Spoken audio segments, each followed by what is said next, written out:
password of our boss as well. Okay, so we had these things to do, right? So, I mean, just to recap a little bit. Okay, we had quickly going through the different factors when it comes to authentication. Okay.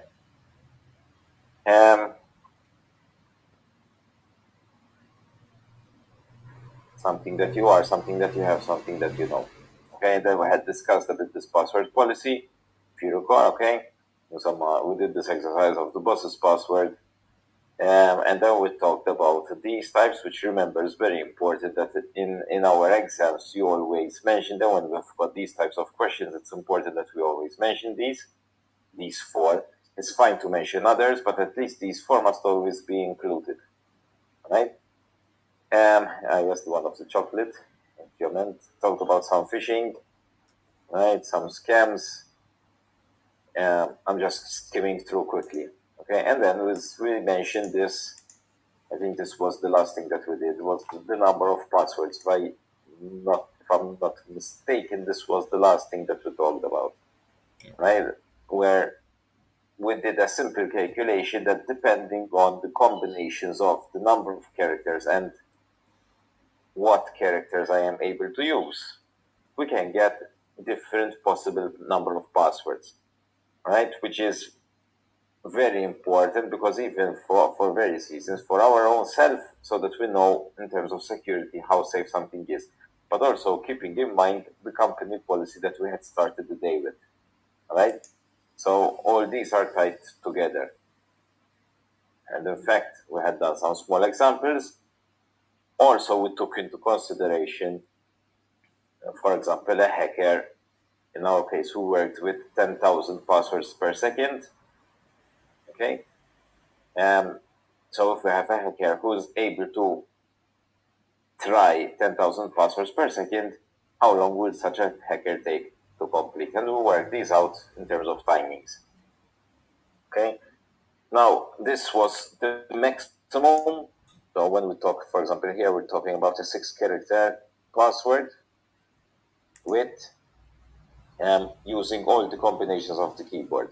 100, remember, is the standard number we associate with the whole keyboard, right? We've found that it takes a bit more than 3 years, right?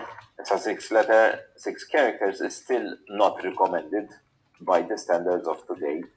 So it's still something which is a bit too weak. So ideally it should be 8. So this number will even be larger, right?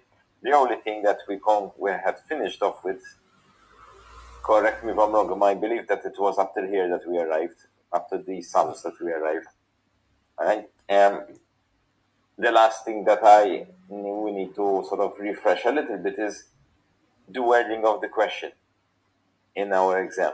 Why? Because in reality, the numbers that we saw on the previous slide were the maximum numbers, all right? Now, if we are talking about someone unlucky, yes, he's going to go through all the possible combinations and it will happen to be the last one. So those 3 years, for example, will be if someone goes through everything. In reality, it is unlikely that it will be the exact last one. So to balance things out, we usually take the average. So it is all normally we consider the average. So we consider half the time to complete a particular search. So in terms of an exam question, we have to just be a little bit careful of the wording. Whether the question is asking us for the maximum time or for the average time. All right, so it's just a small thing to be a little bit aware of in our questions. Okay, no big deal. Just if it is asking for the average, you have to take the answer and divide it by 2. That's all. So that is where we arrived last time. If you've got obviously any questions or any comments that you would like, go ahead. Otherwise, we can move on. Today, obviously, the intention is that we finish off this and also discuss. So I have another presentation. It's not as long as this one, but it's another presentation where we'll focus a little bit more on biometrics. All right. So moving ahead. what do you think? So, and just if you were to come up with some ideas, we've already discussed a lot of things here, but in terms of password practice, what can the user do to minimize the risk of a hacker obtaining a password? What do you think? So, in terms of password practice, focusing on password practice, from the user point of view, what do you think can be done over here? Any ideas? Use a password generator for their Okay. passwords. Okay. Increase the number of characters in the password. So that is sort of Yes. like using password generator. Avoid using Yes. dictionary words. Correct. And,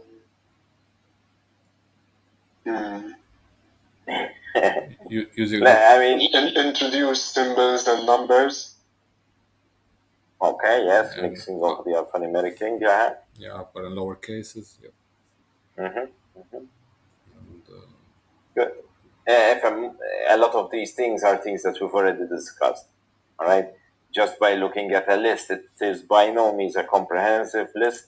For example, you mentioned the idea of the password generators, okay, which are obviously good and valid. Some of these are old, but I've kept them here even a bit to see how things evolved also. Because, for example, we set up a password and not leaving it blank. Nowadays, most systems are not meant to allow you to leave a password blank. Okay, it is standard that any system imposes the use of a password. Okay, however, as general practice, we leave it there. Older systems, yes, they used to, in fact, um, allow a password to be left blank. Okay, and I think we may mention this last time. Changing the default password, yes. Frequency of how long a password should take before changed. Not using the same password in all the systems. When changing a password, don't just add an extra character. So a lot of these little things. No passwords related to personal information. Don't choose a dictionary word. Don't choose a short password. Mixing of characters. Okay, and also not repeating or writing on the password. Just some of the many things from the user perspective. Because now if I ask you on the opposite end, what are measures from our system? What do you think? So now we're looking at the system's point of view, not the user's point of view. Any ideas? so forcing an alphanumeric password that it's at least 8 characters long. The combination Yes. of numbers and symbols and upper and lower cases. Yes, Tayyip. Not storing the password in plain text. Okay, that will be a bit behind the scenes for the system, but all right. Because here, as the question is asking, sort of, what will the system impose on the user, if you like? Okay. It's still a valid answer, Tajibini. All right. So checking if the password that is written is used elsewhere in the form. Say, for example, if it's his name followed by a character or his email followed by a character or something like that. Okay. Forcing to be changed every certain period, every 6 months or 3 months.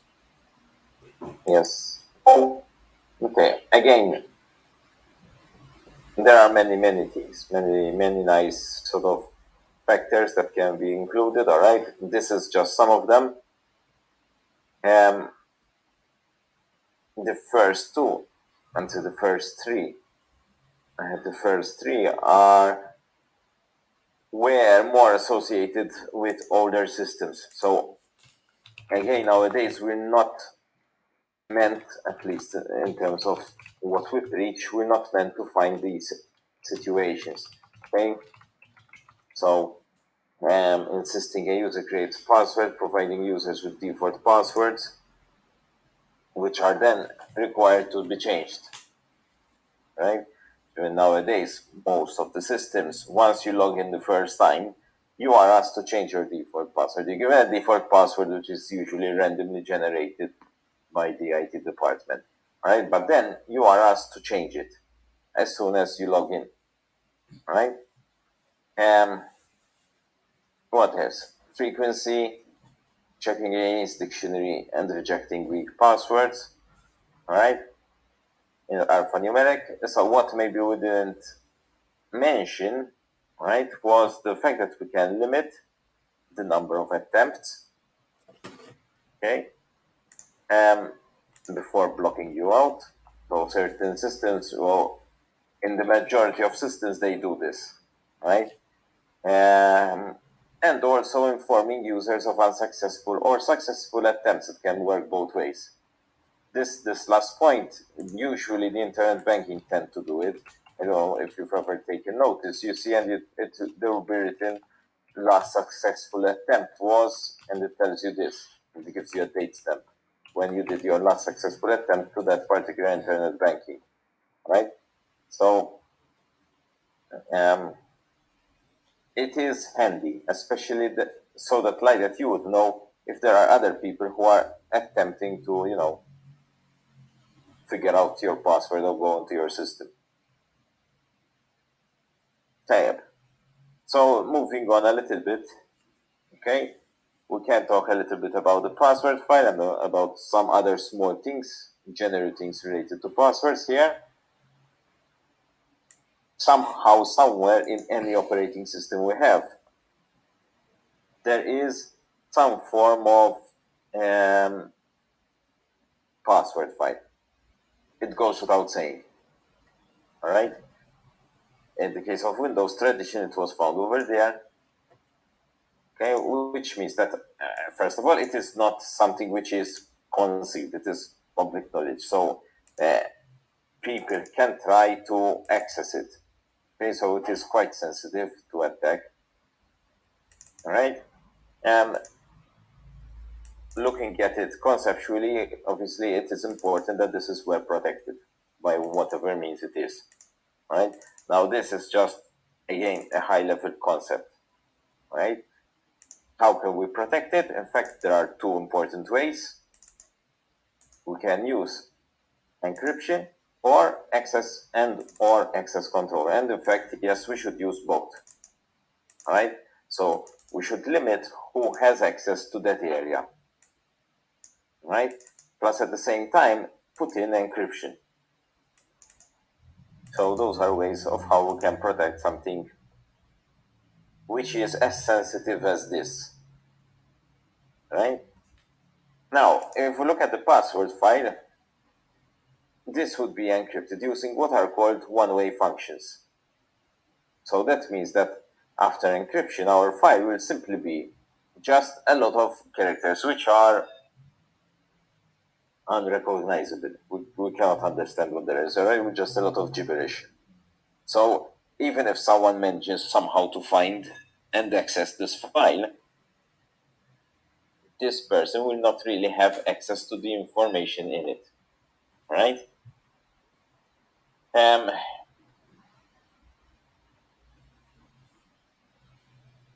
So what are one-way functions? Now, basically, if we look at them like this, as the name implies, right? One-way functions very simply are functions which are easy to do one way, but very difficult to do in reverse, all right?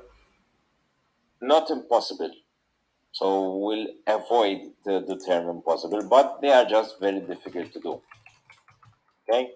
And if we look at a very simple case, simple example, suppose something I need at the moment, a bit of cup of coffee, right? Suppose we want to make a cup of coffee, and we take the ingredients. So we've got our milk, our coffee, our water, our sugar, mix them all together, and you get your cup of coffee. Fire. But what if we try to do the reverse? I give you the cup of coffee and I ask you to bring out again the ingredients, right? It's not something which is easy to do. Okay, I'm not really a chemist, so I will avoid going into the chemistry part. So I imagine there will be some way of extracting the ingredients, but it's very hard. It's not something which is easy to do. And this is sort of a simple analogy, even maybe if it's not perfect, but it's a simple analogy to explain this idea of the one-way function. So it's something which is very easy to do one way. It's very easy to do the cup of coffee, but it's very difficult to do in reverse. Okay? Okay. And whether we like it or not, it does boil us down to mathematics, unfortunately, maybe. But it's a question of functions. Okay, so if we look at a simple notation, you would have f of x, which gives us y. And if I take simple now mathematical examples, right? If I have something simple like f of x equals to 100x, and I tell you if x is 50, what is my output? This is very easy to do because all I do is substitution. 200 times 50 and I will get my answer. But what if we are given y? How can I find x? Especially if I don't know the function which is being used, right? It is extremely difficult. So even if I have the output, without having more information, it's very difficult to make my way back, right? Not impossible, just difficult, right? Very difficult. I'm saying it's not impossible because through a lot of trial and error, we can manage to arrive to these things. Okay? So these are the one-way functions, and these are sort of what is being implemented in a password system. And in fact, in sort of modern day password files, we never actually store the password itself. The password itself is never stored. It is always the hash of the password, the encrypted version of the password, which is actually stored. All right, so I don't know if your password is computer, for example, the word computer, you are never going to store the word computer itself. There used to be a time when operating systems did that, when they used to do that, right? And there are still, unfortunately, some systems which are insecure and they still stay storing passwords in plain text. However, it is not the normal or recommended practice. Okay? So every time that we type a password or we're receiving a password, it is actually the hash, the encrypted version of this password which is being stored, right? And so on logging in the first time, this one, the user will input username and password X, whatever mathematical formula there is, the system computes the function, and it is this function which is then stored, right? When you are logging in the subsequent times, right, to log in order to grant access, what happens is that every time we log in, the system will take the password that you're typing and compute again this function. It will carry out this hash function again. And then it will check the answer of the computation with what it has stored.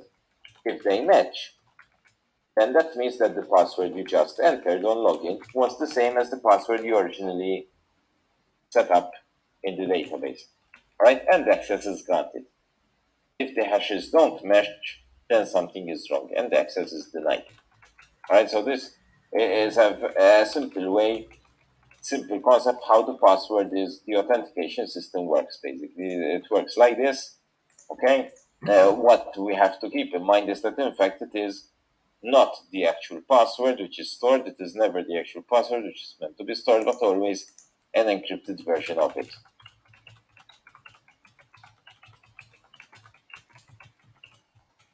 Okay, so looking into how can a password file be hacked into, this is a difficult question to answer, so I'll just skip the brainstorming part for difficult to answer is what I want to hear always.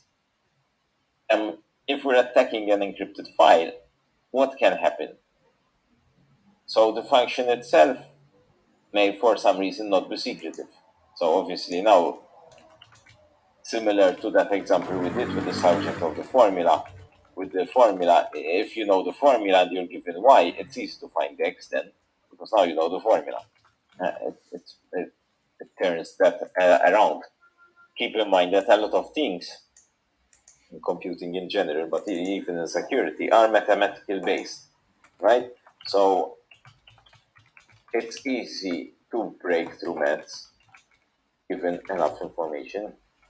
You can have a hacker running a program to encrypt dictionary list or exhaustive list of passwords. Yes. So you can have someone, your hacker, who is just doing a number of dummy runs, okay, encrypting a lot of words, because and then checking the results with any of the stored encrypted passwords. So like that, he's watching out the hacker is checking for any matches. So if I encrypt the word, I know, computer again, huh? Just stuck to my head now. If I encrypt the word computer and I see the hash function, and then I go into this password file and I look through the hashes and I find the same hash, then I know that someone is using the word computer as a password. And by placement, by deduction, I can also arrive to who is using that password. Okay? It works. It's slow, but it works. Okay? We come to something else which are called rainbow tables, which are basically table which stores the encryption of all the possible passwords of a given format. So for example, if I have passwords which are 8 characters long and consist of lowercase and digits and blah blah blah, you're going to have all the possible passwords like a brute force, similar to what you did in the assignment in the last part, right? And as we know, this is something which is going to need a lot of storage space. However, it can be used, was used to retrieve lost user passwords. Okay, traditionally you would use it somehow to index and retrieve lost passwords from there. The way they worked was through a simple hash system. So the hashing is something that you will do later on should you continue proceed with the course itself, right? Parallel, you are just mapping, if you like, certain people to certain positions, right? We're not going to go particular details on this one because of their importance. Comment if they are going to be end up in the wrong hands, then you are in trouble. Okay? So in general, this is why I said where, they were used, and nowadays we try and use alternative methods of resetting a lost password. What do you know? What methods would you know of resetting a lost password? If you've lost a password, what happens? If you forget, if terminal lost, let's use forget. If you forget a password, what do you do? You just set a new one. Yes, Mao. What happens as a process? They will send you a secure link to your email, and then you'll be able to follow the link and set a new password. Yes, exactly. Nowadays, that is the more common practice where we receive a link to the email and then we follow the link, follow the instructions, and reset, type in a new password. Okay? Yes, there were times when what happens, they used to send us the password in plain text in an email. Okay, so that was not far away, but it used to happen, okay, by certain systems.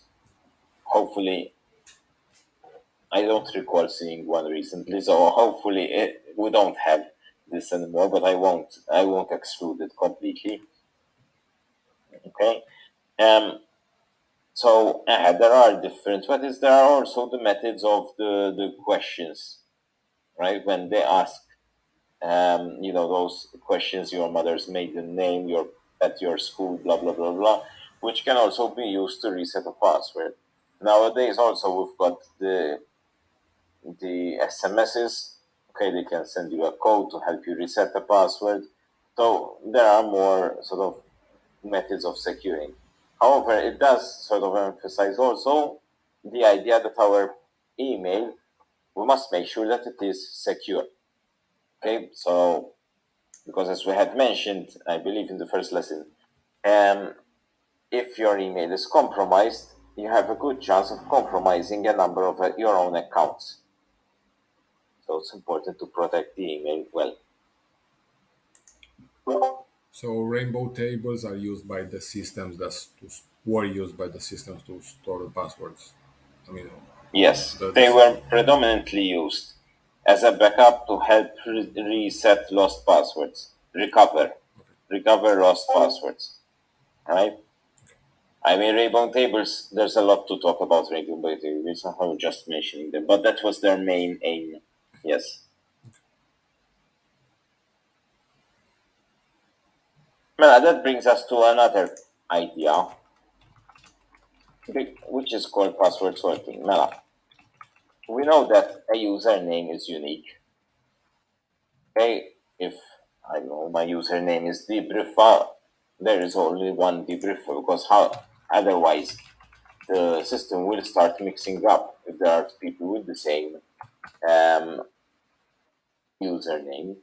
However, when it comes to a password, we can have passwords which are the same. It could be that you and I use the same password. Can happen, right? And from a system point of view, it cannot inform the user and tell him, look, listen, this password already exists. No, we cannot do that because a password is meant to be something which is secretive. And if you were to stay sort of telling, listen, this password exists, what is going to happen? You are going to compromise and you are giving out a hint that in actual fact someone else has this password. So that is a gift, that is a vulnerability. We don't do that, right? So we cannot think along those lines. What we need to do is we have to try and make it unique. And this is where this idea of sorting comes. I mean, sorting is like when you are adding salt to your food to taste better. Okay, so the idea is to add something to the password to make it unique. Now, this is very dependent on the system. Okay, so there's no fixed rule that we have to do this. One sort of simple and common thing to use is the actual username. So username is unique, right? So if I add the password with it, even if the password is not unique, since the first part, the username is unique, then overall this is going to be a unique system, a unique password, right? So once you log in, this is something transparent to the user. The user will not know. Okay, so once the user logs in, username and password, the system will combine the two details together, username plus password. Okay, and then encrypt the two together. So if the system does not encrypt the password on its own, it will encrypt the password plus the salt. Okay, and in this manner, it is ensuring that the password is always going to be unique. So there are no matches. Okay, because another issue which could arise is that the hacker will look through the password file to find for any duplicate entries. Because it means that there is more than one person with the same password. Could be that, for example, someone compares it with his own password. So if I know where my hashed password is, I can look it up and see if someone else is using the same hashed password. So the idea of using sorting is to ensure that everything is unique as much as possible. Okay? It is an important feature to guarantee this unique property.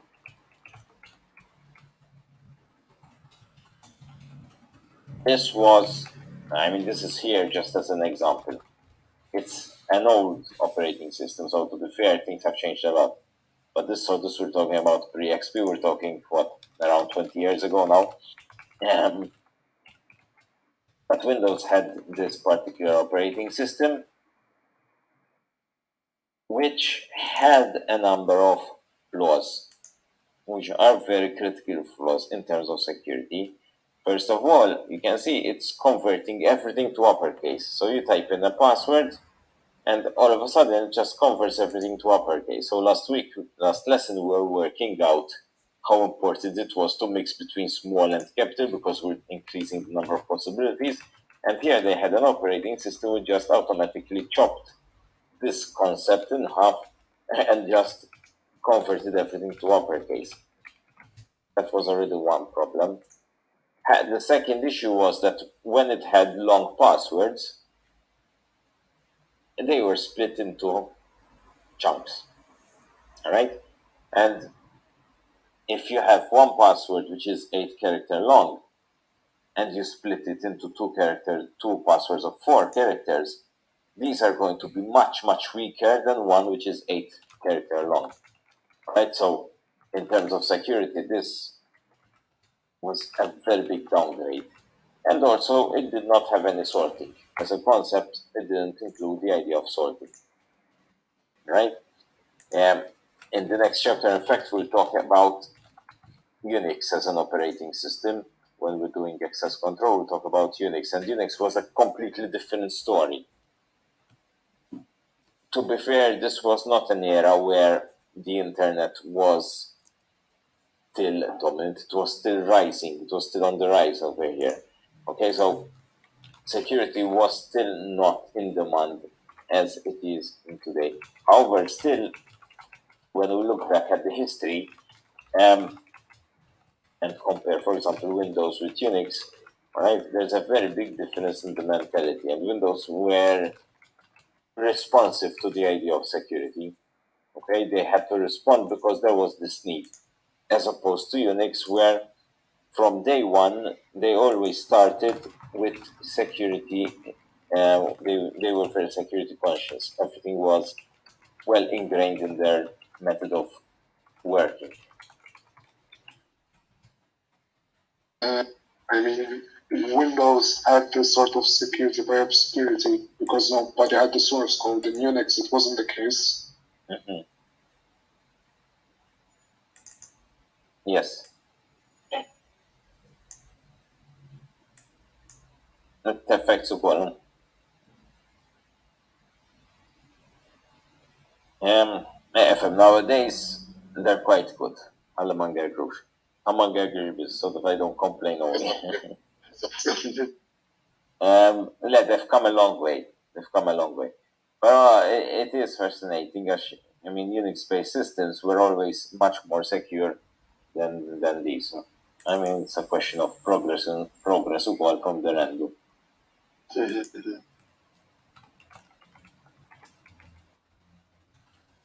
Now, more about passwords. We have one-time passwords. Okay, so we can have one-time passwords. We have static passwords, which are basically passwords which remain the same, like passwords for our emails, all right, or for our Facebook accounts or social media, or whatever else we have. Although we should be changing these on a certain regular pattern, in reality we know that we tend to leave them for a long time, a longer period than is necessary. Unfortunately, it's true. Right? And this obviously means that with time, if someone is trying to hack into us, there is this risk, right? And one way to counter this is through the use of one-time passwords, like the ones we find in the internet banking, right? Or if you're using your password generators, okay, it's a good idea also in that respect.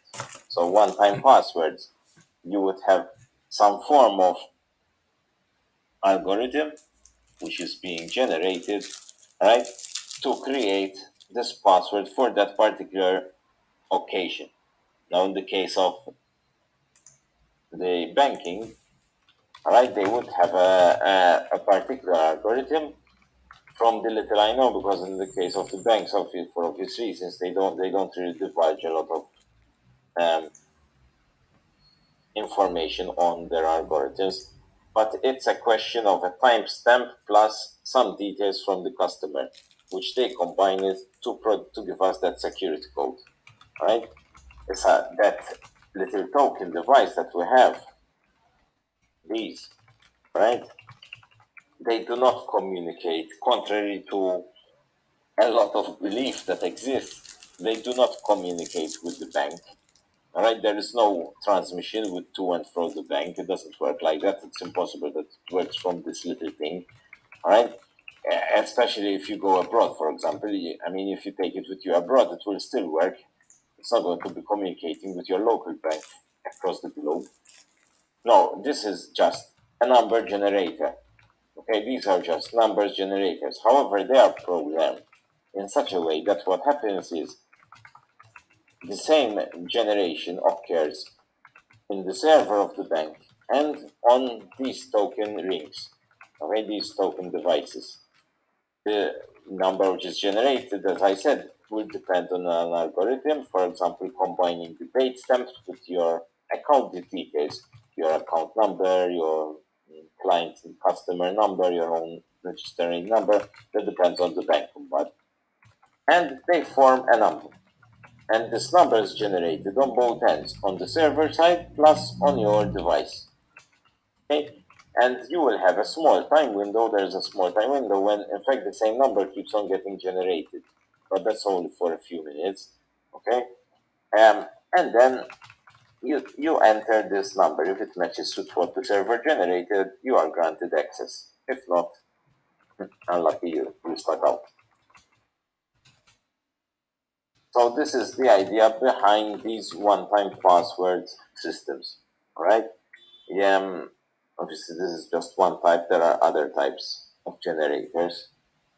Okay.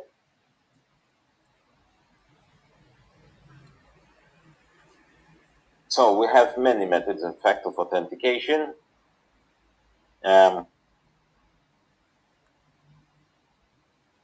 It's always going to be a give and take, where we have to, weigh the pros and the cons. Right? For example, the one I told you before, the personal questions, answering personal questions is in general not considered to be something of high security, right? Why? Because most of the time these are questions which can easily be answered by a little bit of background research on a person. Always assuming that they are answered truthfully, because then, from our own perspective, we can decide to answer in any other way that we want. I mean, okay, I know the question is asking us for our mother's maiden name, but we answer something which has nothing to do with our mother's maiden name, but it will only be something that you are aware of, right? So by doing these little things, you are increasing the level of security. Another way of authentication is presenting something that you have.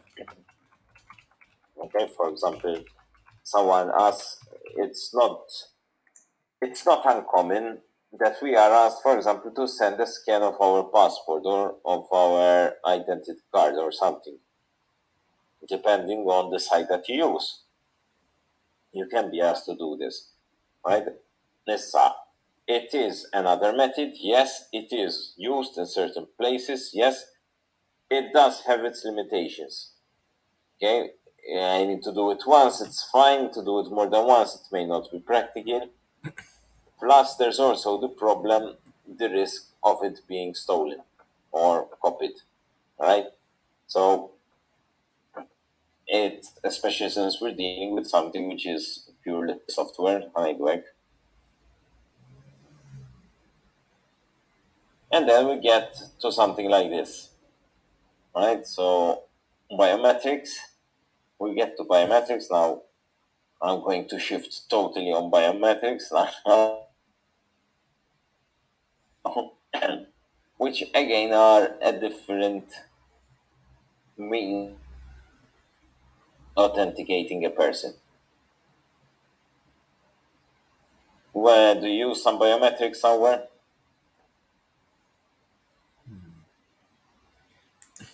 On my phone. Finger. Exactly. Finger. Yeah, I guess only on the phone, finger and face recognition. Okay. Use them both, finger and face. Yeah. Okay.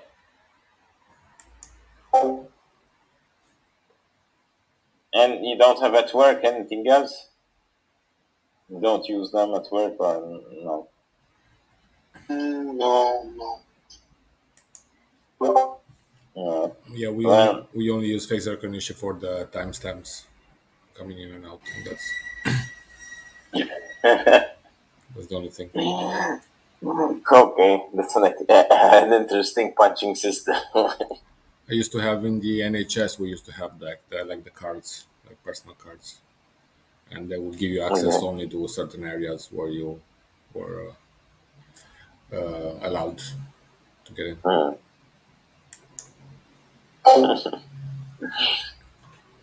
Okay. Well, biometrics, they're a bit, I mean, they are, I wouldn't say they are the latest craze, but they are something which, yeah, let's use the word cool. All right. People like them because they look cool and they feel cool. Right. But they don't come without their fair share of problems. All right. And in fact, now I want to just switch. In this case, as I have, just to conclude, and then I'll switch to biometrics because we've got more to say for the rest of the lesson on biometrics. But before we switch to that,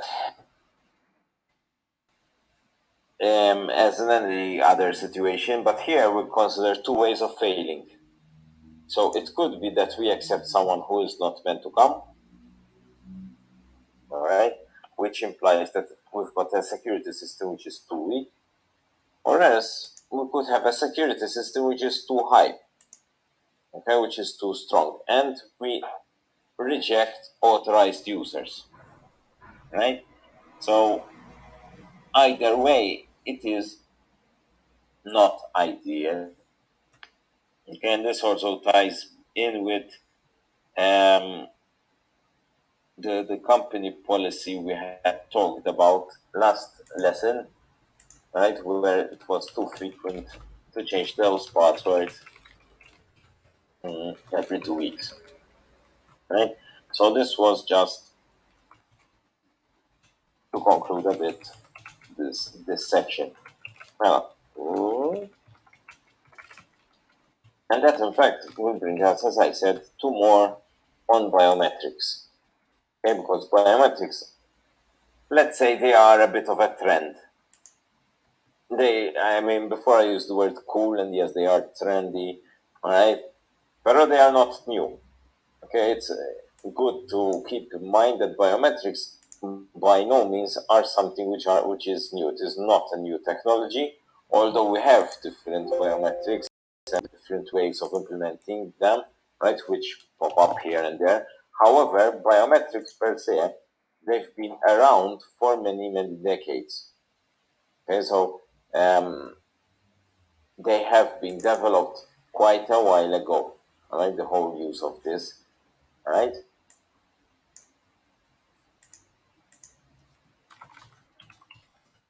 So to start off with, we look at the actual definition. Now, I've tried to stick to one which is official as much as possible, right? So that's why, in fact, I went to the ISO system. And if we look at the definition of what a biometric is, the definition of biometrics, here we've got automated recognition of individuals based on their biological and behavioral characteristics. Now, in fact, here it gives us two important areas of biometrics, right? Biological and behavioral. So there is an important sort of distinction, okay? Because so we're trying, I mean, biometrics in themselves. If we look at every single biometric that there is, we can spend hours discussing them, right?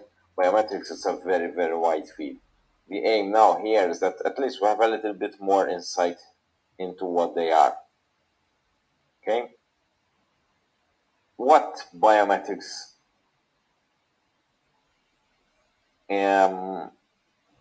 before I ask you, the whole idea, in fact, this is why biometrics were developed, that we are using something which is pertinent to the human, the individual, right? The idea is that we are using something which is perfectly unique. And I mean, whereas a password can be copied, can be sort of replicated, someone can somehow find your password. The idea of biometrics is to use a part of us, a part of our body or what we do in such a way that no one else can replicate it. Okay? So it is exploiting this idea, the uniqueness of the human being. It is a bit of a give and take, because unfortunately, and part of the reason also why biometrics to a certain point haven't really conquered everything, if you like, is that we end up with a bit of a controversy or contradiction between what the biology has and what a computer wants or needs. So we'll find a bit of a clash between biology and computing here, right? Well, you've told me what you've used, but you didn't tell me what you know about. So apart from fingerprint and face recognition, what other types of biometrics do you know about?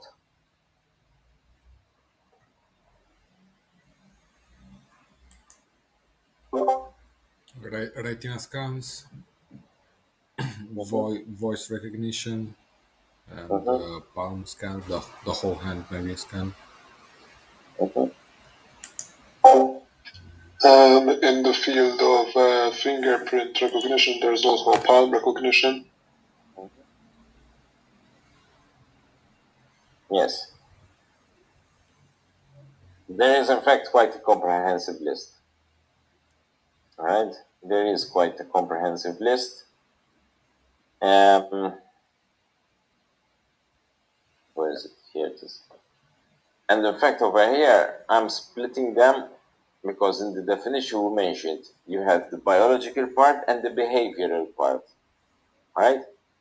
If we look at the biological part, again, this is not comprehensive in the sense that there are more, okay? But you can see that there is quite a number of biological and biometrics, okay, which are directly linked to the biology, to the physical biology of the person. Fingerprint, palm, retinal scanner, iris recognition, ear recognition, apparently, face recognition, okay, odor recognition, believe it or not, right? Voice recognition, DNA matching, veins, blood, heartbeats, all right. So there is quite a nice list, which are biological. So these are biological, as opposed to biometrics, which are more behavioral, but they are still considered to be biometrics nonetheless. For example, signature recognition and geometry recognition, finger geometry recognition, walking recognition, typing recognition. All right, so there is quite a nice series of these, right? ESA, what to use, what not to use, will obviously be very, very, very, very subjective. Very subjective. All right. So it's not easy. It's not easy, even because a lot of the biometrics tend to be on the expensive side. And so, whilst a fingerprint detection system may be relatively on the cheaper side of biometrics, something usually, for example, retina scanners are rather expensive, right? So it depends how much a company is willing to invest also in this type of system, right? And now when I told you we've got this clash between biology and computing, it is emphasized in any type of biometric we use, right? Well, you've used mainly fingerprints, so have you had any problems while using the fingerprint scanner out detector? Yeah, the optical under display ones can be quite tricky to the optical ones, but the ones before Okay, I don't I don't know if they were capacitive ones, the ones that were usually on the back on the phone were way more fast and I mean, and reliable, yeah, yes, exactly. yes, that is true. Um, because now I'm going to mention them, right? But yes, that is very, very true.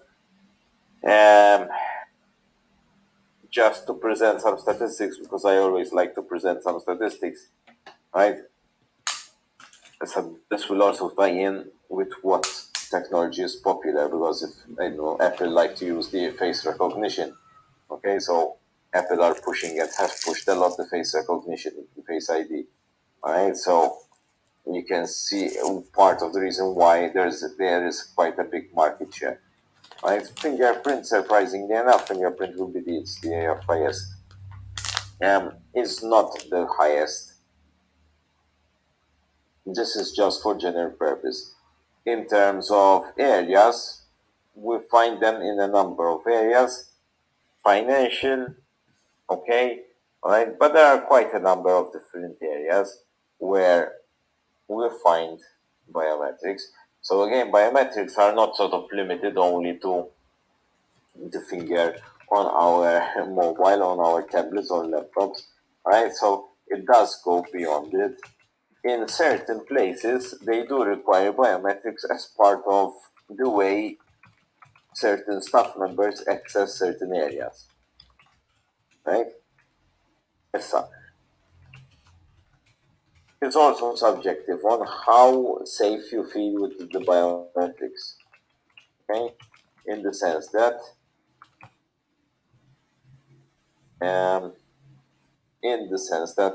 not all are as such safe. For example, you mentioned so we also a small of the fingerprint. I mean, fingerprinting, actually the optical one, because Alex, yes, you mentioned the optical one. Yes, the optical one is not considered to be something safe at all. It's very, very low in terms of security and something which is easy to be foiled, right? It's easy to be forged. The other one, the capacitive one, is more secure, much more secure. Okay, when it comes to the capacitive system. Um, so in a way, part of the background that a company will need to do, and to apart from cost, there's also this issue of how reliable a particular biometric system is. Okay? So there's a lot to be taken into consideration when we're talking about these. So now over here, what I've done is I took a couple of the list. I didn't take all of them because to stay going through all of these would take quite a while. So I've chosen a couple of them, all right, and just giving a little bit more detail, a little bit, because again, once again, if we had to go into each and every one of them in a lot of detail, there is a lot of things to say. Starting off, we'll go to the traditional one.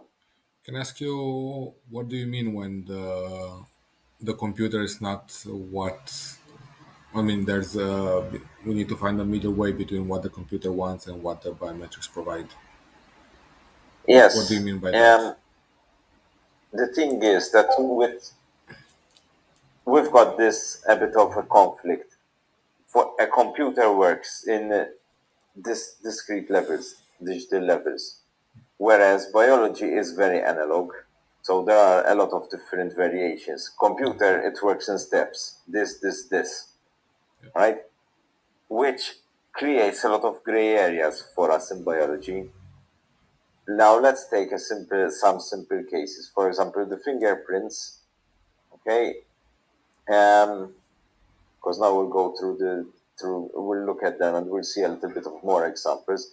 But starting off with the fingerprint, for example, we start meeting these issues that if you've got your hand, which is, for example, dirty, your fingers are dirty, your fingers are wet, your fingers are moist, they're not going to start reading properly. Okay? And also there are variations. For example, we mentioned the eyes. One of the big limitations about the retina scanners is when someone is sick. Someone is sick, you've got red eyes, and it affects. Right? So I am not really into biology. I think that is more your field. All right, so not mine. But it is a known fact that when someone is sick, it has unfortunately a negative effect on retina scanners. Okay. So there are a lot of these issues, which I mean, to us, it's part of human nature. But then, how is the computer going to react to this? All right, it creates a lot of these problems. Yeah, password never changes, but humans. Yes, Yeah, I say I echo, understand. echo. It just creates a bit of issue. So, which is also why biometrics issue they haven't fully taken off completely, because even if I go back a number of years, you always have one of these discussions that passwords will be eliminated and we will be totally biometric use. This has never happened, and even, I mean, the idea of passwords has up till today not been scrapped, and it will not be scrapped. It is very unlikely. And nowadays, the trend is to use biometrics together with a password, not to use biometrics on their own. Okay, so it's like we are still not confident enough in the technology to use them independently, to use completely biometrics. Even if we look at the mobile phone, it is convenient. Because a biometric is convenient to unlock my mobile. If I've got my mobile, it's convenient that I just press a finger and it unlocks. But in reality, I'm talking more about convenience and then rather than security also. Okay? Because one obviously other issue, now that we've mentioned fingerprints, one of the classical problems is, for example, someone can cut your finger, someone can foil your fingerprint. Okay? Which in the case of fingerprint is rather easy to do, especially again with the optical version that you mentioned.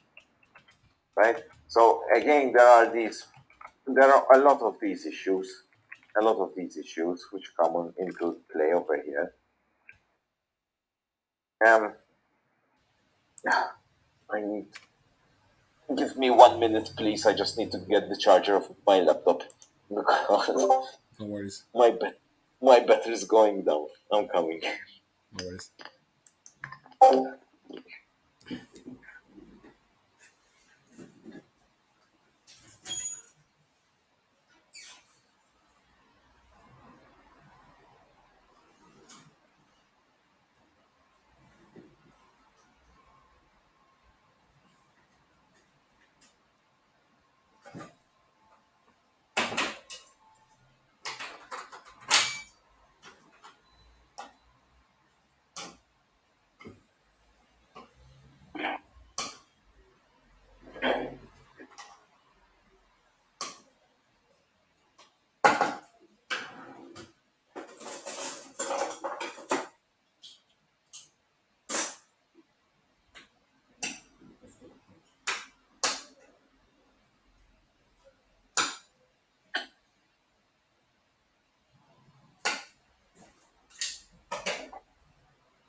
Okay. Sorry about that. Now,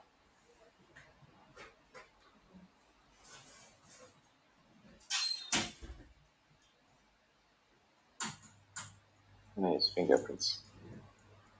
Now, from a technology point of view, each one is a nice, fascinating piece of technology. All right. even if we look at something now simple like the fingerprint, it is a nice piece of technology that, at least from our point of view in terms of computing, it's always nice to understand a little bit more. Okay? So, well, in case that a little bit of background, right? So again, Alex, if I say something stupid, I will leave you up to you to correct me. Don't worry. Right? Um, so fingerprint is meant to be something which is unique, and that is why it sort of it's included in this concept of the biometrics, right? Um, so we're talking about the patterns that we have on the skins of our fingers, right? It should remain the same for all our life. In fact, on one case, I have a change because I had an accident on one of my fingers, but anyway. طيب. Um, uh, when I was reading, apparently it is possible to have people with the same, but it is something of an extremely low probability, right? Very low probability. So again, this is the idea that is being used in this biometric. So since people have got unique fingerprints, so why not use these to identify them? Okay, so this is the idea over here. And if we look at a little bit of detail, when we're talking about the fingerprints, we've got some anatomic fingerprints, because the same applies for the other areas. We've got two stages. You've got the learning phase and you've got the usage. Okay, so in the first case, you are scanning the fingerprint to learn the fingerprint, which is then changed into a set of codes and stored in whatever database it is. It could be something localized on your phone, on your tablet, whatever, or it could be something which is more centralized somewhere else. Okay? And then every time you are sort of going to use the device, again, your fingerprint is scanned and a set of codes is generated, right? Which is then compared with what we have in the database to grant access or not, right? But another problem, for example, in the case of the fingerprint, is that which needs to be catered for in our technology is that when you are, I don't know, putting your finger somewhere to access, there's a good chance that we don't put our finger in the same position every time. It's even if you go on your own smartphone, and when you use your finger, you're going to use it in many different, as such, locations. Sometimes it's slightly tilted, sometimes it's slightly rotated, slightly shifted up or down. So this all creates a headache for the technology trying to interpret, because even if we're comparing the picture is not always going to be in the same position, right?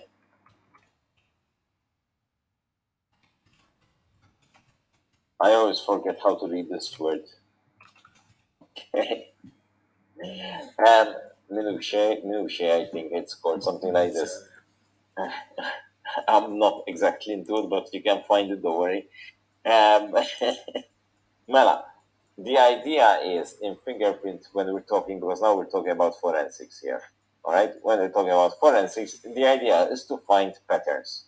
And the forensic people, they look for specific patterns, and then they sort of, depending on the algorithm they're using, they would look at different distances and angles, right, between these patterns. And there are a series of patterns which are rather standard. Okay, for example, as you can see over here, just an indication of some of the patterns which are sought after, okay, when looking at a particular fingerprint. Right, so looking into forensics, you would be looking at these different areas over there, right? They would be sort of taking notes, and the idea of forensics is to take note of these patterns. Okay, so where you've got these ridges, these dots, these endings, those are more sort of patterns which stand out. So they are preferred and they are used as the main landmarks in the recognition. All right. But the more patterns we're going to compare, the more precise the comparison is going to be. And by precise, but also it would strengthen, if there is a match, it would strengthen the idea of the match. Okay, so I mean, like in any other case where you have resolution, if you're going to have a small number and they match, it could be that the fingerprint matches, but it could also be that you need more to actually verify. And the more you have, the better it is to verify that that is actually a match, right? I do have some videos. I'm only going to show you one of them as time will be a little bit more restricted here, but you can obviously see the other one. This one is to show us how the forensics work. Yeah, what did I do? So how forensics work for fingerprint recognition, right? Um, wait for it. Yes, okay. So let's have a look at this. It's just to give us an idea, nothing special. It's just to give us an idea of how forensics operates in order to obtain this fingerprint recognition, which will be the same thing then, which is done through our computers or devices. All right. Welcome to How to Compare Fingerprints. Today we're going to go over the basics. Before we get into comparing fingerprints, we need to define a few terms. The most basic formation in a fingerprint is the ridge. These are the black lines that form the patterns. The core of a fingerprint, right here in the center, is the innermost recurve at the center of the pattern. This ridge flows up, recurves right in the middle, and flows back down right here in the middle of the pattern. A delta is this type of feature where three areas converge into a triangle-type shape. You can see right here is the center of this delta. The three basic fingerprint patterns are the arch, the loop, and the whorl. The ridges in an arch pattern start on one side of the finger, rise in the middle, and exit out the opposite side. There are usually no cores or deltas in an arch. The ridges in a loop pattern start on one side of the finger, loop in the middle, and exit on the same side they started. There's usually one core right here and one delta in a loop pattern. The loop can face either left, like this one does, or to the right, like this one. The ridges in a whorl pattern form a generally round shape. There are usually two cores, one facing up and one facing down, and two deltas, one on the left and one on the right. Looking closer at a fingerprint, you can see that occasionally the ridges will start and stop as they flow through the pattern. This ridge right here flows upwards and stops right here, while the other ridges on either side converge to fill the space. This is a ridge ending. A single ridge will occasionally split into two ridges. This ridge flows up and splits into two ridges at this point. This is a bifurcation. A dot is this feature where the ridge starts and stops over a short distance, making the ridge approximately only as long as it is wide. When comparing fingerprints, you can usually use a magnifier and a pair of sharp pointers to keep track of things. The magnifier is like a large jeweler's loupe. The pointers can be almost anything that's thin at one end, like a pen, a paperclip, or an engraving tool. On the other hand, you can use a scanner to get the fingerprints onto the computer screen and use Photoshop to mark the points in the print. The first step in a fingerprint comparison is to thoroughly analyze the unknown or latent print. In this example here, we have a right slope loop. You can see that the ridges come in from the right-hand side and loop around the middle. I will first adjust the levels so we can have better contrast in the image. As I zoom in, we're going to analyze the condition of the ridges, how well we can see them, what points and features we can see, and where they are. So I'm going to use the pencil tool to mark these points, the ridge endings and bifurcations. The first one is this center ridge that joins with the ridge that curves around it. As we count to the left, we skip 1, 2, 3 ridges, and the fourth ridge is a ridge ending that faces up. It's a little hard to see, but the next ridge to the left is a bifurcation that faces upwards. The next ridge to the left is a bifurcation that faces downwards, and the next ridge is as well. Counting up from there, we skip 1 and 2 ridges. This third ridge stops with a ridge ending. Skipping one ridge, the second ridge is another ridge ending. Coming down this ridge and skipping one to the left, the second ridge is a ridge ending that flows down to a bifurcation. Counting from this bifurcation, we can count to the right 1 and 2 to another bifurcation. Skipping 2 ridges, the third is another ridge ending. I'll mark a few other points that are fairly easy to see, and there are plenty of other points that I'm leaving out for this video. As we bring up the known fingerprint, we begin the next phase in the comparison process, which is the comparison phase, where we look back and forth between these two prints looking for matching points that are in the same relative position in both prints. We can see that, first of all, this print is also a right slope loop. We want a clear starting focal point to use as a starting point for the comparison. For these prints, the core is clear and easy to find to use as our starting point. Here we have the same ridge that comes up and ends in the ridge that curves around it. Counting to the left 4 ridges, we find this upward ridge ending. The next ridge is an upward bifurcation, and the next 2 ridges are downward bifurcations. As we count up from there, we have a ridge ending on the third ridge and another ridge ending on the second ridge past that one. Skipping one ridge, we find another ridge ending with a bifurcation below, just like in the latent print. There is another bifurcation on the second ridge to the right and a ridge ending on the third ridge past that. I'll now mark the rest of the corresponding points, and you can see that everything lines up to be the same in the two prints, with each point about the same distance apart, and, more importantly, that the ridges have the same unit relationship, meaning that these ridge endings in both prints have exactly one ridge between them, and that these 2 points have exactly 2 ridges between them in both prints. The third phase in the comparison process is the evaluation phase. We look at the similarities and any differences that we found during the comparison phase and come to a conclusion of identification, exclusion, or inconclusive. For this example, there are enough clear features that share the same orientation and unit relationship in both prints to come to the conclusion of identification, that these two prints were made by the same finger.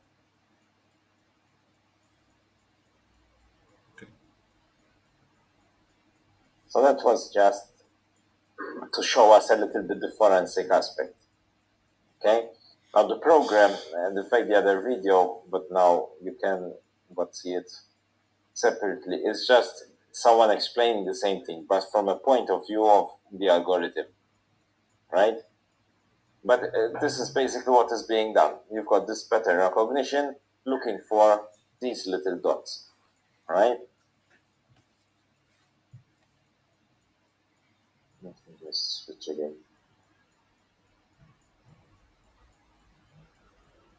The thing is that, I mean, these are interesting. I mean, at least, personally, I find them, but that's because I like the technology. But I like to find these quite interesting. I mean, each one, technologically wise, is very nice, right? And it has a lot of thought behind it. Not all will be feasible to do, as we mentioned before, right? Fingerprint scanners, in fact, because Alex, you mentioned optical and capacitive, but in fact there's a third one, which is the ultrasonic one also. There are 3 scanners. Ultrasonic one is still ramping up in its uses because it is also the more expensive one, or the most expensive one from the 3. Right? Optical is the traditional one. It works on light, reflection of light. Okay, it is also the one which is the least secure. It is the cheapest. Okay, but it is the one which is the least secure. Capacitive depends on touch. Okay, and it is in fact the one which we commonly find in our smartphones, right? Whereas ultrasonic is using the idea of the sonar. It's using the idea of ultrasound to send and receive and calculate distances, right? Which is the one which is the more expensive, the most expensive out of the 3. some companies, as you can see over there, are starting to implement this. Also because what it does, it also creates a 3D image. It's able to create a 3D image. So because it is creating a 3D image, you are increasing the security, right? There's sort of a less chance of something being foiled.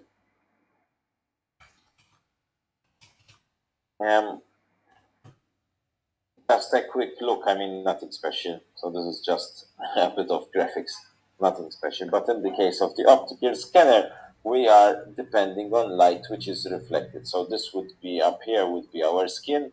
We've got all the ridges because of the fingerprint, so you've got all those indentations, things. And the way that light is reflected between the crest and the troughs, right, creates the image of the fingerprint, right?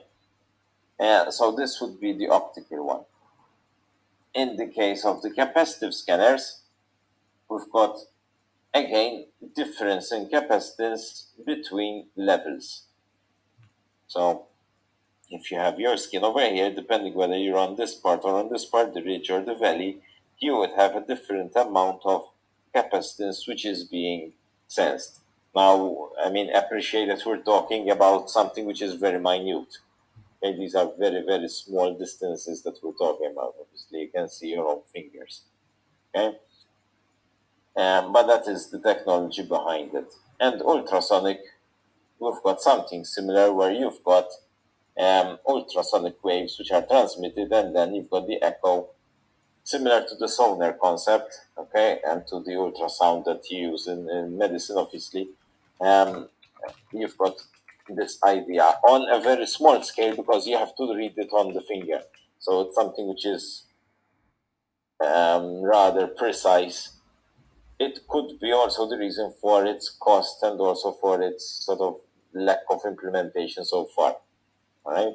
But nevertheless, when it comes to fingerprints, we are talking about those three types of readers, those three types of technologies.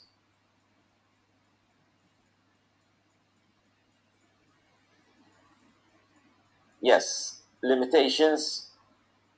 Anything which is biologically dependent will have limitations, and this, as we talked about before, sort of creates the conflicts with the computer use, right? So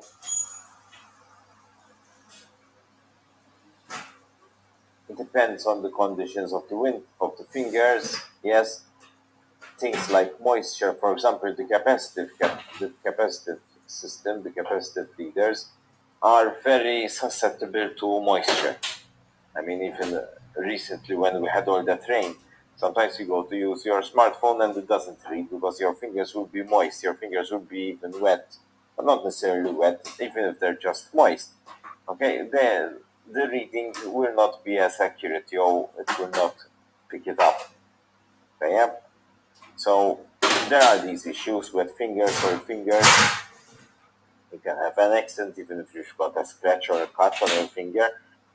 All right, and in fact, failure rates with manual workers is found to be higher than with office workers for obvious reasons. Okay, with the lights, once, for example, you can have issues with light. If you've got too much light, they can overexpose your readings. Okay, orientation can be an issue because if you are teaching this system to read a fingerprint vertically up and then you go slightly oriented to one side, it can create problems. So there are a number of limitations with the fingerprint system. Okay, with any of these biometrics, and this is why at the end of the day it's always going to be a question of give and take. So a company will, whatever organization or individual wants to implement, will have to evaluate effectively. Will have to evaluate whether the pros outweigh the cons in any situation. So that was To do with capacitive, even dry fingers will have an effect If Yes. your finger is too dry, it won't authenticate as well. Exactly. As capacitance, you need to have the right amount of moisture if we want on the skin to work. Yes. In fact, if you've got enough dry, that's why there's the point on manual workers. Even if you have dry skin which is too dry or it's a bit flaky or shahaja or something, it's going to affect negatively. True. And obviously, you cannot use them with gloves. I mean, if you don't use them with gloves, there are these issues. Next, I didn't go through all of them because it would take us far too long to go through all of them. Plusly, as I said, you've got your second assignment, and your second assignment, in fact, has to do with these. Okay, so like this, we keep on expanding on the area through your coursework also. But nevertheless, I've taken a little bit also on heartbeat recognition, which is one of the less known ones. Okay, heartbeat recognition. Yep. Well, apparently, again, Alex, okay, this is your area, not mine, so, but Not really, but apparently our heartbeat is very unique to the individual. Okay, so now in this type of recognition, there are in fact two areas. One is based on the shape of the heart. And over here, I'm going to mention three ways it is used, this type of recognition, this type of biometric. But one biological fact is that apparently our hearts are all different in shape. So it is picking up, one area picks on this. And also the way the heart behaves while it beats. So the cardiac signature is also apparently unique to us all. Okay? Or almost unique, but I mean.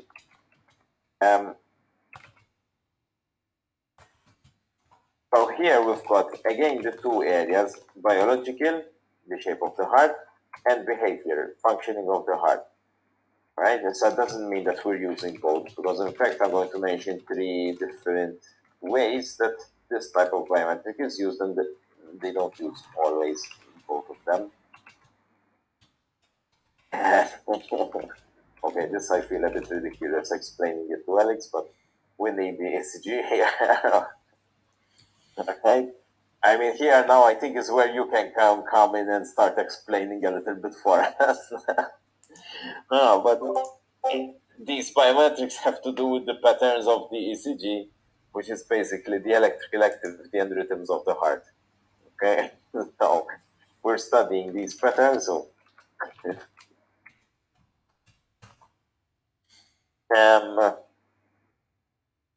so we're mainly interested in this sort of burst of electricity, so as to say, which creates a waveform which is traditionally picked by the ECG machines. And what happens, these biometrics are picking up on this same sort of wave, if you like, right? The same information which is picked by those ECG machines, where we'll stay picking those stickers with us, right? And instead of being picked by the machine, it's being picked by the biometric device, whatever it may be, right? That's the idea. That's the idea over here. And in fact, one case is this, the NIMI. Let me see, prepared video, right?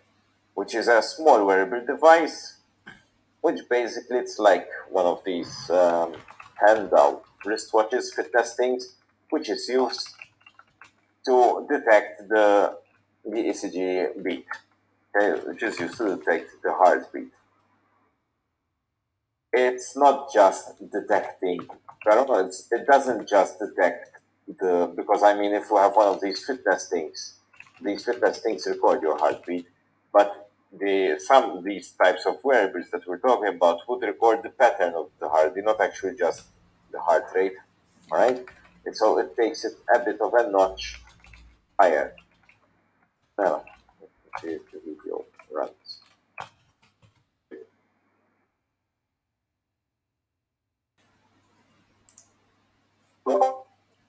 how expensive? Wait.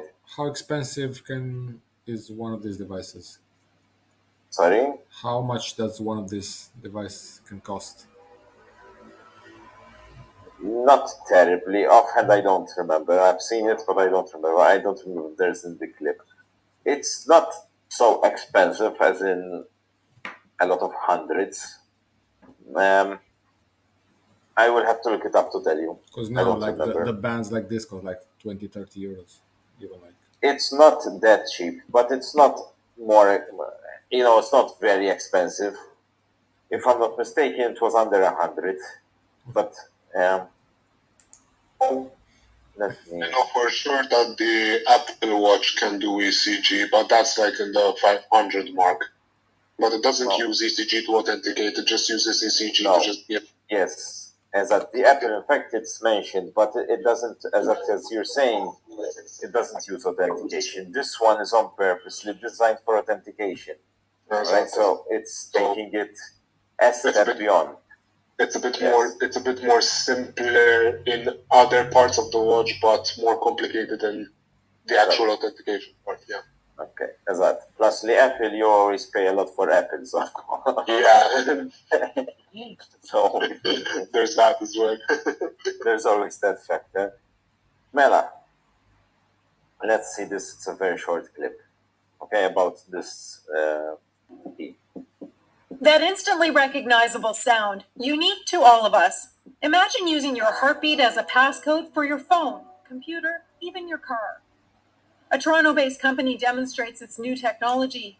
Sean Chance starts the software in the band with his pulse. So now the band's activated. Holding the band close to his computer. Obviously matches with the computer and is now going to let me in to my computer. The same data that's in the chip on your credit card is now embedded in this band, but it can only be activated by your heartbeat. Because my NIMI band actually has my credit card information securely stored on it, I'll show you an example of that.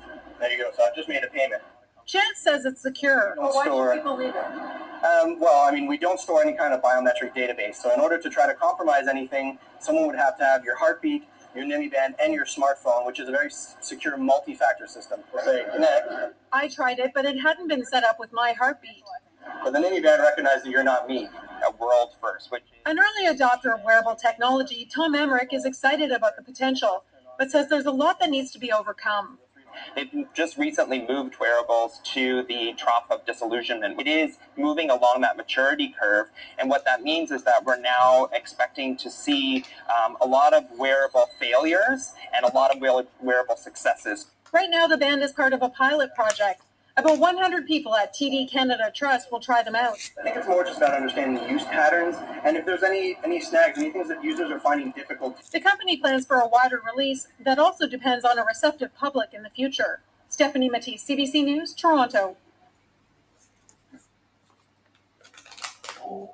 It's a simple somehow, not very simple. The idea, Amma, is that since it's only associated with your heartbeat, you have to literally be wearing this to be able to access something with it. Okay? Well, that's the idea. It's just another biometric, right? And this is, I think at the moment, this is the only one that is being pushed on the market. It's a Canadian based, and well, it still has a tree of blew off. I mean, these things, they take time. They're quite slow to a certain point. But over here, Anna, we're seeing obviously the different types, and this is just a type. Okay? So as you saw over there, you are wearing this, and wherever you're going close to it, it's going to authenticate. Right? It's authenticated because it is using your own heartbeat to tell whatever device it's meeting that it is actually you over there through the pattern of your heartbeat. So that is one way of using this type of biometric. Some of this would be the sensor itself. Okay, it's very similar to the smart band that we have. What happened? Why did you stop moving? Mela, in another type of application, there is what is called a Doppler radar. So Doppler radar is, in physics, it's been traditionally used to detect speeding objects. For example, it is what is used as a technology in the high-speed cameras that police use on highways. Over here, they've adopted a low-power version of this type of technology. right? To analyze how the signal bounces back. And in this case, this is where the geometry of the heart comes in, right? The radar interprets and stores the geometry of the heart of the individual. So if someone sits down, you've got this radar scanning directly the heart. And in fact, here I've got a simple, not this one, this one. All right, you've got a simple picture if you like. So you've got your radar system over here, scanning whoever is sitting down. Immediately once you get up, the system is going to note that you are no longer there, because through the shape of the heart and also through the heartbeat, so combining the two factors, right, it will recognize that in front of it, the person who is meant to be there is no longer there. So what happens, the screen locks. And even if someone else comes, because this other person has a different shape of the heart, has a different heartbeat, it will still not authenticate the user.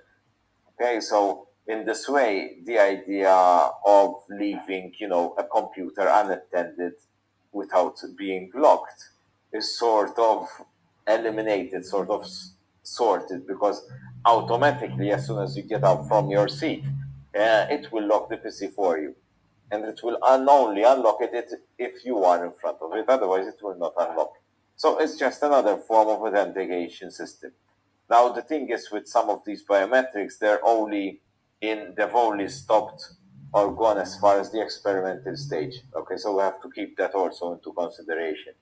I mean, not all biometrics would have ventured into business. All right. So that was the second type of use for the heartbeat. The third use is, in fact, a laser identification system, not surprisingly used by the US Special Forces. So they have to come up with one of these, obviously, systems, if you like. Basically, they wanted a means of identifying people from a distance. This was always one of these CIA target things. Obviously, they're paranoid because of terrorism. They're paranoid because of terrorists. They had a lot of work and experimenting. We mentioned it with walking recognition, right? Because again, apparently, people have different ways of walking. We all, as individuals, have our own strides. And they had a lot of systems which were trying to identify terrorists through the way they walk. But there were a lot of limitations with these. All right, and this was one of their other experiments. They had an infrared laser where the aim was to identify someone within less than 30 seconds. So 30 seconds, to be fair, was still considered to be long, because when you're talking about computing, it is relatively a long time, but within a range of 200 meters, so at quite a distance. All right, and you would have this infrared laser. The project was named Judson, and basically the idea was that it used this concept of laser vibrometry, where it detects the movement on the surface of the skin. So our skin, again, apparently, in terms of fractions, small microns, there is some form of movement because of the vibrations of the heart. Okay, not everywhere that. In fact, we're looking at the top part. And they were detecting this movement, this surface movement. You would have a laser spot, and through the movement of this laser spot, they would sort of interpret and figure out the heartbeat of that person. All right, it worked well through certain clothing. One of the problems was, in fact, if you would have someone with a heavy jacket, right? If you would have someone with a thick jacket, a thick winter jacket, then it wouldn't really be successful, right? This, in fact, was a snapshot I took from one of the publications that they had. Not a lot of publications on it. It was the publications were very, very limited on this. But you can read a little bit on this publication, where they would target an area over here in the neck. so I forgot the name. Yeah, Carotid artery. the carotid artery. I don't know if I'm pronouncing it well. This is again your area, not mine, right? But they are specifically with the laser checking this particular artery on the neck and checking the skin movements due to this artery on the neck. All right, this was the idea over there. And from those movements, they would interpret the heartbeat of the person and like that and some associated with their database of known terrorists and known people. Okay. Um, this again was a biometric, a means of authentication, right? Just another means of authentication. Okay. And so pros and cons. We're always going to have these. Okay, heartbeat. One nice advantage was the idea of continuous authentication, which we didn't get with other types of biometrics like passwords, retina scanners, because fingerprints in these types of biometrics, you would authenticate once and that's it. So technically, if I authenticate a laptop with my fingerprint, and someone else can come and use it, right? So that is a one-time sort of relation, how do it? Compared with this one had a very good advantage in the heartbeat because you are, even if you're using the wristband thing, you are continuously authenticating the person who's meant to be there, all right? Which is something very secure. There are also other advantages, so we don't stay going through them, like being harder to replicate, right? A fingerprint may be easier to replicate than an actual heartbeat. Because, well, for a heartbeat, you would need to capture the person in actual person to be able to replicate his or her heartbeat, as opposed to a fingerprint. You can maybe try and foil it, cut his finger or whatever to get his fingerprint. And same for the retina thing. You can pluck his eye out. There are a lot of issues obviously working against. Speed was one factor which sort of made it not so popular. Okay. There are also, if someone gets hold of the data itself, it's still going to be compromised. Plus, there are issues of privacy, right? This is a bit of an area, so we'll talk about it at the end, right? When it comes to privacy itself. Another type, just to mention one which is behavioral rather than biological, is typing pattern. I have no idea whether you've happened to find a website which uses typing pattern recognition, but in actual fact, I had used one a few years ago where you need to type your password, but you need to type it in a certain consistent way. And the way this works is that if you alter the way you are typing, then it would chuck you out. It would not authenticate you. Alright, so apparently the typing pattern, and this is why it's behavioral now, right? Our typing patterns are quite unique, right? So you've got the way we type a key, the speed, right? So you've got the rhythm, the pattern, the speed. All these combination of factors make us somewhat unique, right? And these aren't just clips, so you can now enjoy seeing at your own pace, right? And there are many more, right? There are many more. But it is another way of identifying means of authentication. So, for example, here they would take into consideration certain parameters, like, for example, the hold time, key down time, key up time, right? So, how long you would take to press a key and then release it. Okay, a lot of these little characteristics, a lot of these features, which summed up together, they form a nice pattern for an individual. Okay, there are, coincidentally, this morning I was talking with Silvio, there are systems online systems developed because of the COVID, where students who took an online exam had to had to ensure that when they are typing with a certain pattern. If not, the exam stops. So it can be quite a strict system. Okay. Personally, I don't feel really safe because I, for one, like to vary a lot of my patterns. It depends on the mood also when I type. So, but this again presents the problem of computing versus biological. There are different models. We are not going into them, but if later on in your studies you continue looking at artificial intelligence and machine learning, you will see that in fact there are many different models. Okay, and these different models are used in something like this to be able to recognize the person who is typing. Okay, anyway, um, again we've got advantages and disadvantages. For example, this is something which is extremely low cost because you don't really need any special equipment here.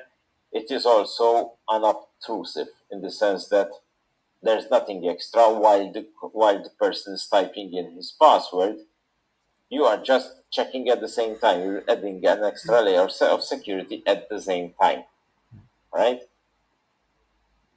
Problems arise as always. Things like being tired, cramps, sweaty hands, right? Even different keyboards affect, yes. So, I mean, I'm sure that we've all used different keyboards. Sometimes you've got keyboards which are soft touch. Sometimes you've got keyboards which are still, harder to touch. So, uh, the rhythm changes. So again, these are issues which contribute to something to make it less reliable overall. So that was a look at, obviously, sort of a little bit of insight into those three technologies. Here I'm just mentioning a few more, but I'm not really looking into them. So, for example, this one authenticates through the pattern of our veins, again being the characteristic which is unique to us. All right. There's also the eye scanners. So in terms of eyes, there are two types, okay, because in fact they are not the same. There are two types of eye biometrics, if you like. One depends on the iris, and the other depends on the retina. Okay, so the retina will be the back layer, right? Whereas the iris, we're talking about the colored part of the eye. All right, so these would give us both. I mean, they are two different types of technologies. Okay, so in the case of the retina scanners, we're looking at the patterns of cells and blood capillaries that are found at the back of our eye. Whereas in the case of the iris scanners, you're looking through the pattern. So this is like divided into the colors pattern. You're looking into, they're divided into a lot of small blocks and interpreted according to the individual, right? So again, just to distinguish that, in fact, when we're talking about the eye, there are two types of actual scanners. Facial recognition, like the ones that you use for your Apple things. Okay, you've got authentication through the unique features of our faces, through the unique ratios, all right? Also, signature recognition. So our signatures, again, the way we write or the way we sign is meant to be something unique. Even between our own selves, they say, it is said that we are not meant to replicate, the same signature, our own same signature, but there's a bit of tolerance, right? But it is another recognition which is used, signature recognition, yes, right? And you can see um, different features which are picked up on when using this type of recognition. Yes, so to conclude, there are two main issues I mean, there are many issues. Okay, there are many issues with biometrics. But we've got two issue concerns. One of them is this, that biometric data in itself is permanent. We cannot decide to change it. Unlike a password, so say that your password has been compromised. So if your password has been compromised, then okay, there's nothing to do, we change password, and that's the end of the story, you change your password. But your biometric data, you cannot change it. I mean, what are you going to do? Change your fingerprints, change your heartbeat, change your eyes? It's something which is more permanent.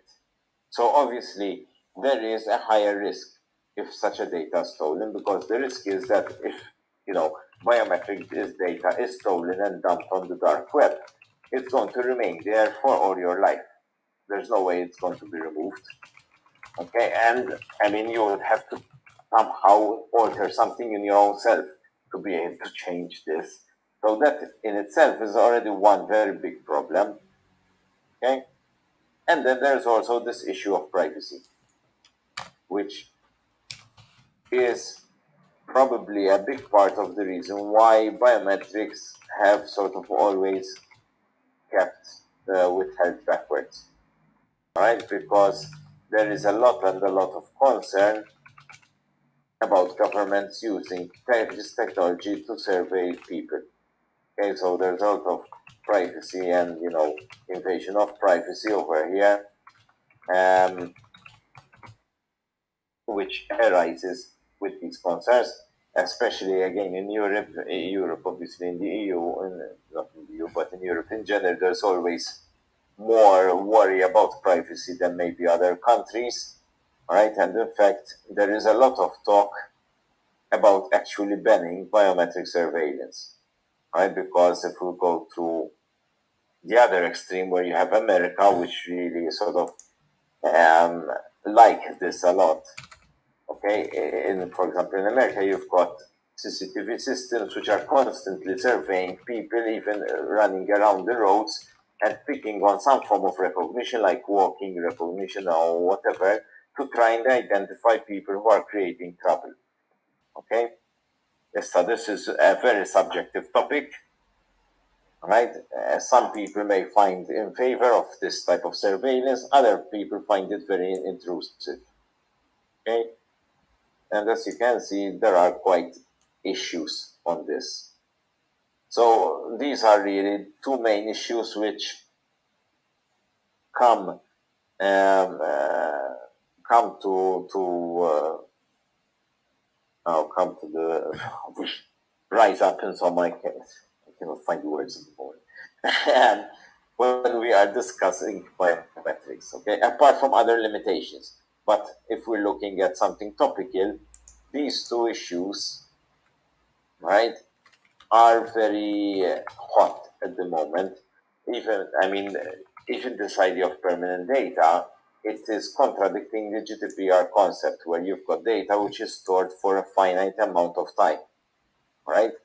And if I want my data to be deleted, because it is my right to do so through the GDPR, this is in a way contradicting it, especially if it happens to be lost, right? So there are these two main problems.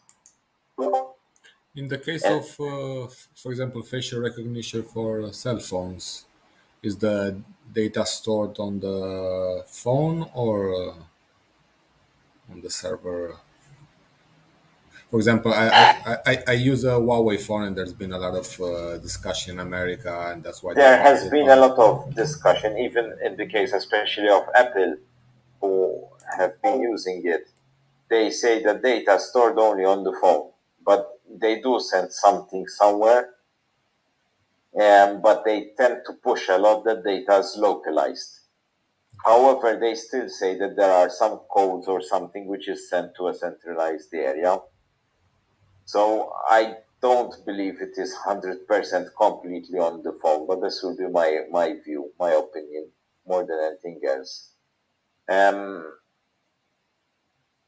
Some time ago, a few years ago, Apple had a problem because their Apple IDs In fact, they had one particular server, it was compromised, and there were a lot of Apple IDs which ended up on the on the dark web.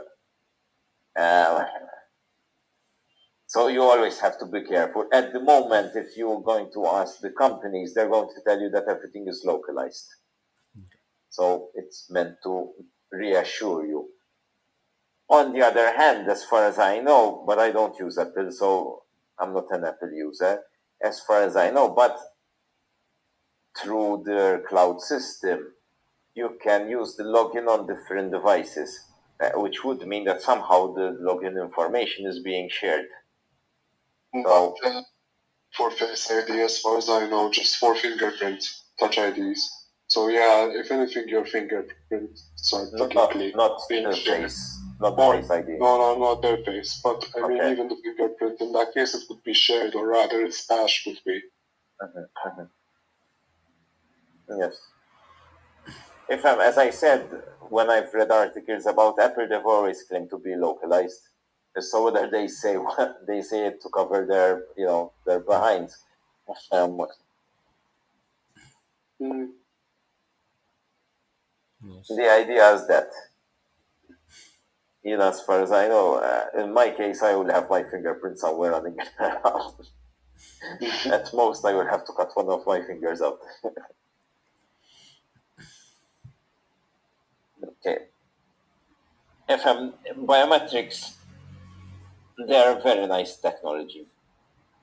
Okay, I'm always fascinated, but this is obviously from my perspective because I like to read about them. I like to read, how from time to time they develop not a new biometric, because biometrics have been, as I said, used for quite a time, but a new way of interpreting or optimizing the biometric, and it's always nice to know. But at the end of the day, sorry? Oh, sorry. I mean, it's a convenient technology. Yes. At the end of the day, it's more a question of convenience, but and as I said, we are still very much dependent on passwords. I mean, that idea that passwords are going to be eliminated hasn't really materialized, and it doesn't look like it will materialize in the near future.